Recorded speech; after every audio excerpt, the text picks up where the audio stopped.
ایک شخص تھا، اپنی بوڑھی ماں کو گالیاں دیا کرتا تھا، اذیت دیا کرتا تھا، طرح طرح کی تکلیفیں دیا کرتا تھا۔ یہ خبر حضرت سیدنا عمر فاروق تک پہنچی۔ جب یہ خبر پہنچی تو آپ نے اس بدبخت شخص کو اپنے پاس بلایا۔ جب وہ حاضر ہوا تو آپ نے اسے چھوٹی سی سزا دی۔ وہ سزا کون سی تھی؟ آپ نے ایک پانی کی مشک بھری، اس کے پیٹ کے اوپر باندھ دی۔ مشک تھوڑا وزنی تھی، پیٹ کے اوپر باندھ دی، اور ساتھ میں کہہ دیا کہ تو نے اس مشک کو اتارنا نہیں، اتارو گے نہیں، اسی مشک کے ساتھ ہی تو نے سونا ہے، جاگنا ہے، اسی مشک کے ساتھ ہی تو نے کھانا ہے، پینا ہے، چلنا ہے، پھرنا ہے۔ مشک اتارو گے نہیں، اگر اتارو گے تو اور زیادہ سخت سزا دی جائے گی تجھے۔ یہ شخص گھر میں چلا گیا، اسی مشک کے ساتھ ہی یہ شخص کھاتا تھا، پیتا تھا، اٹھتا تھا، بیٹھتا تھا۔ ایک دن ایک رات بڑی مشکل سے اس نے گزارے۔ دوسرے دن یہ بدبخت شخص اپنی بوڑھی ماں کو لے کر حضرت عمر فاروق کے ہاں حاضر ہوا۔ چیخ کر کہنے لگا، رو کر کہنے لگا، حضرت مجھے معاف کر دیں، مجھ سے غلطی ہو گئی ہے، لہٰذا میری بوڑھی ماں نے مجھے معاف کر دیا، آپ بھی معاف کر دیں۔ نہ تو میں سکون سے سو سکتا ہوں، نہ تو میں بیٹھ سکتا ہوں، نہ تو میں کھا سکتا ہوں، نہ تو میں پی سکتا ہوں، درد مجھے زیادہ تنگ کر رہا ہے، حضرت خدا کے لیے مجھے معاف کر دیں، یہ عذاب ہٹا لیں۔ اللہ اکبر۔ یہ سننے کے بعد حضرت عمر فاروق نے جو جواب دیا، جوانوں دل کے کانوں سے سنیے گا۔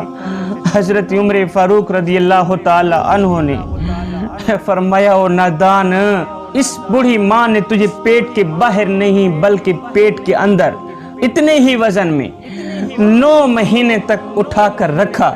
تیری طرح یہ ماں نہ ٹھیک سے سوتی تھی، نہ ٹھیک سے اٹھتی تھی، نہ ٹھیک سے بیٹھتی تھی، نہ ٹھیک سے کھاتی تھی، نہ پیتی تھی، نہ ٹھیک سے چل سکتی تھی۔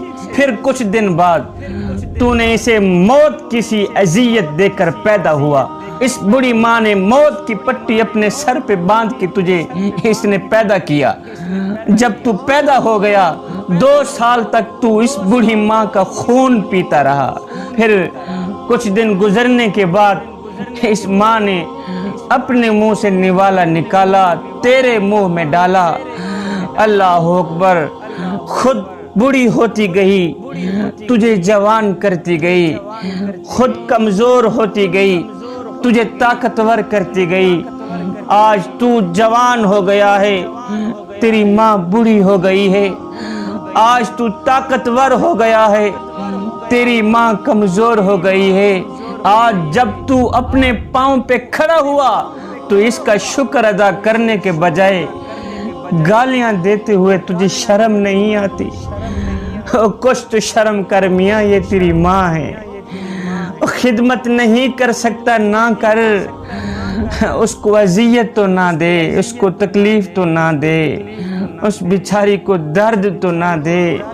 اور نادان، تجھے پتہ نہیں ہے، میرے کریم نبی نے فرمایا، صحابہ کاش میری ماں زندہ ہوتی، میں نماز میں اللہ کے حضور کھڑا ہوتا، ماں آواز دیتی، ہو بیٹے محمد، میں نماز چھوڑ کر دوڑ کر ماں کے پاس چلا جاتا اور زمانے کو بتاتا کہ ماں کی عظمت کیا ہوتی ہے۔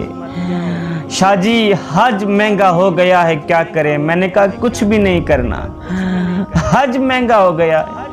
صبح سویرے اٹھ کر ایمان کی حالت میں میرے کریم نبی کی اس فرمان کو مد نظر رکھتے ہوئے اپنی ماں کا ایک بار چہرہ تک لینا، حج کا ثواب ملے گا انشاءاللہ۔ فرمایا آج کے بعد اگر تو نے اپنی بوڑھی ماں کو گالیاں دی تو تجھے نشان عبرت بنا دوں گا۔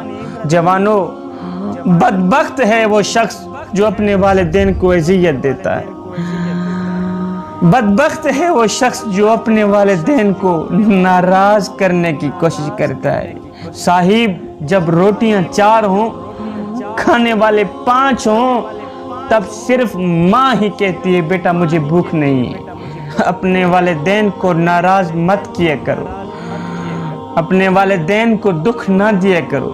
جب یہ خاموش ہو گئے تب ان کی آواز سننے کو ترس ہوگی۔ آج تو تمہیں ان کی آواز اچھی نہیں لگتی.